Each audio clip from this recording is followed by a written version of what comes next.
Ang Magnolia Hotshots daw ngayon ay ready na kunin ang free agent na si Mario Barasi. Ito ay kung inyong magugunita, ito ay isang player ng Titan Ultra.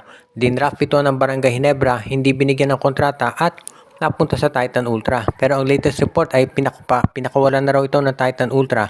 So pwede na itong pick upin ni Coach L.A. Tenorio at maisama sa kanyang roster. Dahil sa height nito na 6'8", pwede ito na maging isang power forward or center. Lalaki lalo yung front court ng Magnolia. Meron kang 6'10 na James Laput, si 6'7 Xavier Lucero, si 6'6 Ian Sanggalang, and of course 6'6 din itong si Yuken Andrada.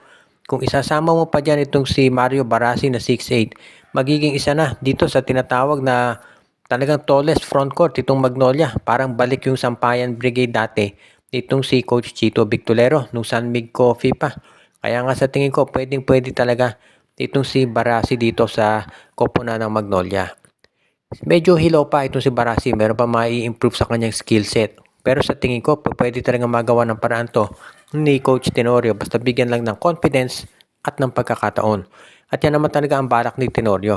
Nakita naman ninyo yung mga baguhan nilang players. Sila Chris Kuhn, si Javi Gomez de Leaño, si Jerome Lastimosa.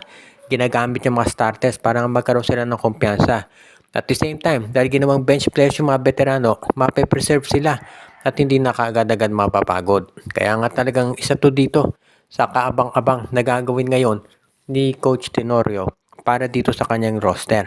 Kaya naman hindi na ako magtataka kung sakasakali nga na magkaroon ng malaking improvement itong lineup naman itong si Coach Tenorio at syempre si Barasi bibigyan niya ng playing time para naman magkaroon sila ng isa pang big man na po pwedeng maidagdag dito sa kanyang rotation. At mas mahirapan yung mga kalaban na i-predict kung ano ang gagamitin ni Coach Tenorio. Ang Titan Ultra naman ngayon ay naghahanap pa rin daw ng isang coach na magagamit. Umikot na yung balita na si Jana Del Cardel ay pinalitan o aalisin na nitong Titan Ultra. Ang dalawang pangalan na lumabas, si Bong Ramos at si Renzi Bahar. Pero hanggang sa ngayon ay hindi pa kumpirmado kung sila nga ang gagamitin. Dahil dito, maraming nag-espekulasyon na baka daw si Alex Cabagnot pa rin ay bumalik sa eksena at yan ang kuning coach nitong Titan Ultra. Pero sa ngayon hindi pa yun maliwanag. May iba pang tanong tayo tungkol dito sa Titan Ultra. Kung sakasakali nga na magkaroon sila ng bagong coach, ano naman kaya ang magiging sitwasyon dito pagdating kay Calvin Abueva at kay Joshua Monson, maski na dito kay Cade Flores. Kaya maraming mga iba pang players na kinakailangan talagang sabihin nating ikonsidera ng lineup nitong si Coach L.A. Tenorio, itong si Titan Ultra. Marami silang mga players na kinakailangan pag-isipang mabuti at gamitin. Kaya tignan natin kung ano mangyayari dito.